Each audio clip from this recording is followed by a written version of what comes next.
ਇੰਨੀ ਗਰਮੀ ਦੇ ਵਿੱਚ ਤੁਸੀਂ ਸਾਰੇ ਲੋਕ ਆਣ ਕੇ ਆਪਣੇ ਹੱਕ ਲੈਣ ਵਾਸਤੇ ਸੜਕਾਂ ਦੇ ਉੱਤੇ ਬੈਠੇ ਜੇ। ਆਓ ਫਤਿਹ ਪ੍ਰਵਾਨ ਕਰਿਓ। ਵਾਹਿਗੁਰੂ ਜੀ ਕਾ ਖਾਲਸਾ, ਵਾਹਿਗੁਰੂ ਜੀ ਕੀ ਫਤਿਹ। ਮੈਂ ਲਗਭਗ ਹਲਕਾ ਦੀਨਾਨਗਰ ਦੇ ਵਿੱਚ ਹੀ ਰਹਿਣਾ ਔਰ ਅੱਜ 81ਵਾਂ ਦਿਨ ਚੱਲ ਗਿਆ। ਕੈਬਨਿਟ ਮੰਤਰੀ ਅਰੁਣਾ ਚੌਧਰੀ ਦੇ ਘਰ ਦੇ ਬੂਹੇ ਦੇ ਸਾਹਮਣੇ ਇਹਨਾਂ ਟੈਂਟ ਲਾਇਆ ਭੈਣਾਂ ਨੇ ਔਰ ਬੜੀ ਸ਼ਰਮ ਦੀ ਗੱਲ ਆ ਵੀ ਇੱਕ ਵਾਰ ਵੀ ਆਣ ਕੇ ਉਹਨਾਂ ਦਾ ਹਾਲ ਚਾਲ ਨਹੀਂ ਪੁੱਛਿਆ। ਉੱਥੇ ਜਿਹੜੇ ਮੁਲਾਜ਼ਮ ਪੁਲਿਸ ਵਾਲੇ ਬੈਠੇ ਹੁੰਦੇ ਨੇ ਉਹ ਇਹਨਾਂ ਨੂੰ ਗੱਡੀ ਦੇ ਲਾਗੇ ਨਹੀਂ ਜਾਣ ਦਿੰਦੇ।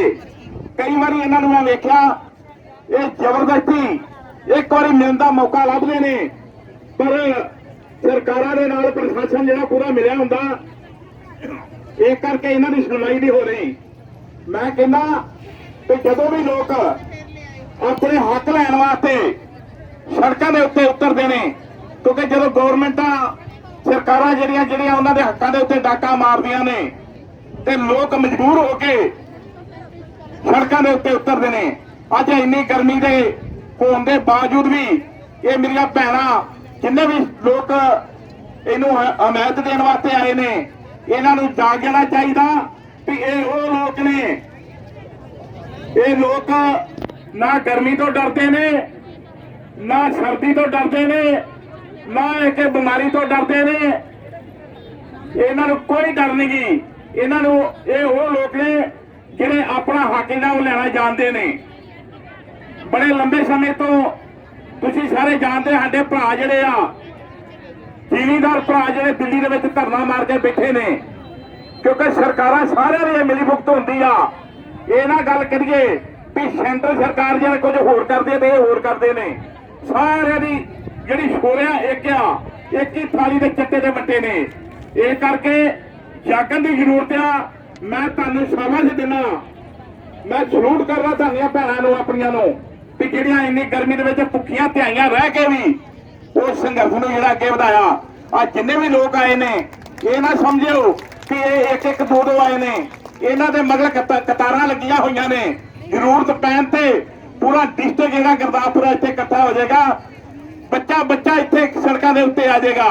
ਇਹ ਕਰਕੇ ਇਹ ਚੇਤਾਵਨੀ ਦੇਣਾ ਚਾਹੁੰਦੇ ਆ ਕੈਬਨਿਟ ਮੰਤਰੀ ਅਰੁਣਾ ਚੌਧਰੀ ਨੂੰ ਵੀ ਇਹਨਾਂ ਦੀ ਆਣ ਕੇ ਸੁਣਵਾਈ ਕਰ ਤੇ ਇਹਨਾਂ ਦੇ ਮਸਲੇ ਜਿਹੜੇ ਹੱਲ ਕਰ। ਜਦੋਂ ਇਹ ਕੈਬਨਿਟ ਮੰਤਰੀ ਹੀ ਸਿੱਖਿਆ ਮੰਤਰੀ ਜਦੋਂ ਐਜੂਕੇਸ਼ਨ ਦੀ ਹੀ ਆਪਣੇ ਸਕੂਲਾਂ ਨੂੰ ਬਚਾਉਣ ਵਾਸਤੇ ਇਹ ਆਂਗਣਵਾੜੀ ਭੈਣਾਂ ਦੇ ਨਾਲ ਜਿਹੜੀਆਂ ਇੱਕ 3 ਸਾਲ ਤੋਂ 6 ਸਾਲ ਦੇ ਬੱਚੇ ਦੀ ਜਿਹੜੀ ਰੱਖਿਆ ਕਰਦੀਆਂ ਸੀ ਉਹਦਾ ਪਾਲਣ ਪੋਸ਼ਣ ਕਰਦੀਆਂ ਸੀ ਥੋੜੇ ਪੈਸਿਆਂ ਦੇ ਵਿੱਚ ਉਹ ਆਪਣੇ ਸਕੂਲ ਪ੍ਰਾਈਵੇਟ ਬਚਾਉਣ ਵਾਸਤੇ ਆਪਣੇ ਕੈਬਨਿਟ ਮੰਤਰੀ ਦਾ ਅਹੁਦਾ ਜਿਹੜਾ ਬਚਾਉਣ ਵਾਸਤੇ ਇਹਨਾਂ ਨੇ ਚਿਟਿੰਗ ਕਰਕੇ ਤੇ ਪ੍ਰਾਇਮਰੀ ਸਕੂਲਾਂ ਦੇ ਵਿੱਚ ਬੱਚਿਆਂ ਨੂੰ ਦਾਖਲ ਕਰਾਤਾ। ਅੱਜ ਤੂੰ ਉਹ ਕੈਬਨਿਟ ਮੰਤਰੀ ਨਹੀਂ ਆ, ਤੇਰਾ ਹੱਕ ਬਣਦਾ ਵੀ ਉਹਨਾਂ ਦੇ ਜਿਹੜੇ ਬੱਚੇ ਆ ਉਹਨਾਂ ਨੂੰ ਵਾਪਸ ਕੀਤੇ ਜਾਣ। ਦੂਸਰਾ 50 ਸਾਲ ਤੋਂ ਹੋ ਗਿਆ ਇਹ ਭੈਣਾਂ ਨੂੰ ਸੰਘਰਸ਼ ਕਰਦਿਆਂ ਇਹ ਨੌਕਰੀ ਕਰ ਰਹੀਆਂ ਬਿਲਕੁਲ ਥੋੜੇ ਜਿਹੇ ਪੈਸਿਆਂ ਦੇ ਉੱਤੇ ਤੇ ਕੰਮ ਇਹਨਾਂ ਕੋਲ ਕਿਹੜੇ ਲੈ ਜਾਂਦੇ ਨੇ। ਮੈਂ ਕਹਿੰਦਾ ਉਹ ਲੱਖ ਰੁਪਏ ਦੇ ਵਿੱਚ ਵੀ ਤਨਖਾਹ ਦਿੱਤੀ ਜਾਵੇ ਤੇ ਉਹ ਕੰਮ ਨਹੀਂ ਲੋਕ ਕਰਦੇ। ਕਰੋਨਾ ਦੇ ਦੌਰਾਨ ਇਹਨਾਂ ਨੂੰ ਇਸਤੇਮਾਲ ਕੀਤਾ ਜਾਂਦਾ। ਕਿਤੇ ਵੀ ਜਦੋਂ ਦੇਸ਼ ਦੇ ਉੱਤੇ ਭਾਰੀ ਪੈਂਦੀ ਆ ਜਾਂ ਪੰਜਾਬ ਸਟੇਟ ਦੇ ਉੱਤੇ ਭਾਰੀ ਪੈਂਦੀ ਆ ਘਰਾਂ ਦੇ ਵਿੱਚ ਘਰ ਘਰ ਜਾ ਕੇ ਕਾਂਡਾ ਤੱਕ ਬਣਾਉਂਦੀਆਂ ਨੇ। ਸ਼ਰਮ ਹੋਣੀ ਚਾਹੀਦੀ ਆ ਜਾਂ ਮੰਤਰੀਆਂ ਨੂੰ। ਮੈਂ ਇਹ ਗੱਲ ਕਹਿੰਦਾ ਤੇਰੇ ਨਾਲ ਦੀਆਂ ਇਹ ਇਸਤਰੀਆਂ ਨੇ ਸੋਚ ਕਿ ਰਾਜ ਭਾਗ ਤੇ ਬੈਠੀ ਆ ਤੂੰ ਇਹਨਾਂ ਦੀ ਬਦੌਲਤ ਬੈਠੀ ਆ। ਇਹ ਕਰਕੇ ਸੋਚਣਾ ਚਾਹੀਦਾ ਵੀ ਇਹਨਾਂ ਦੇ ਦਰਦ ਨੂੰ ਸਮਝਣਾ ਚਾਹੀਦਾ। ਮੈਂ ਇੱਥੇ ਵਿਸ਼ਵਾਸ ਦਿਵਾਉਣਾ ਚਾਹੁੰਦਾ ਆਪਣੀ ਸੰਸਥਾ ਵੱਲੋਂ ਕਿਉਂਕਿ ਇਹ ਗੁਰਦਾਸਪੁਰ ਦੇ ਵਿੱਚ ਸੰਸਥਾ ਸਾਡਾ ਕੰਮ ਹੈ ਕਿ ਬੱਚਿਆਂ ਦੀ ਸੇਵਾ ਕਰਨੀ, ਗਰੀਬ ਬੱਚਿਆਂ ਦੀ ਔਰ ਬੂਟੇ ਲਾਉਣੇ, ਵਾਤਾਵਰਨ ਨੂੰ ਸਾਫ਼ ਸੁਥਰਾ ਬਣਾ ਕੇ ਰੱਖਣਾ। ਮੈਂ ਆਪਣੀਆਂ ਭੈਣਾਂ ਨੂੰ ਭੈਣ ਜਿਹੜੇ ਪ੍ਰੈਜ਼ੀਡੈਂਟ ਨੇ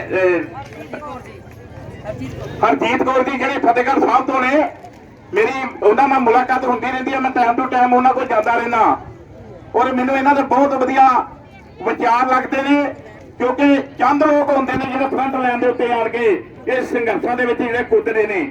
ਇਹ ਕਰਕੇ ਮੈਂ ਸਾਰਿਆਂ ਨੂੰ ਸ਼ਾਬਾਸ਼ ਦੇਣਾ ਔਰ ਸਲੂਟ ਕਰਨਾ ਔਰ ਵਿਸ਼ਵਾਸ ਦਵਾ ਕੇ ਜਾਣਾ ਵੀ ਜਿੱਥੇ ਵੀ ਜ਼ਰੂਰਤ ਹੋਏ ਸਾਡੀ ਸੰਸਥਾ ਦੀ ਅਸੀਂ ਸਾਰੇ ਲੋਕ ਵੱਧ ਚੜ ਕੇ ਤੁਹਾਡੇ ਮੋਢੇ ਨਾਲ ਮੋਢਾ ਜੋੜ ਕੇ ਇਸ ਸੰਘਰਸ਼ ਨੂੰ ਤਿੱਖਾ ਕਰਕੇ ਰੱਖਾਂਗੇ ਔਰ ਇੱਕ ਵਾਰੀ ਇਹਨਾਂ ਦੀ ਧੌਣ ਦੇ ਉੱਤੇ ਗੋਡਾ ਰੱਖ ਕੇ ਦੱਸ ਦਾਂਗੇ ਵੀ ਜਾਂ ਤੇ ਤੁਸੀਂ ਇਹਨਾਂ ਦੀਆਂ ਮੰਗਾਂ ਮੰਨੋ ਤੇ ਜਾਂ ਫਿਰ ਪੱਤ ਜਿਹੜੇ ਛੱਡੋ ਆਪਣੇ ਜਿਹੜੇ ਕੈਬਨਿਟ ਮੰਤਰੀ ਦੇ। ਵਾਹਿਗੁਰੂ ਜੀ ਕਾ ਖਾਲਸਾ, ਵਾਹਿਗੁਰੂ ਜੀ ਕੀ ਫਤਿਹ।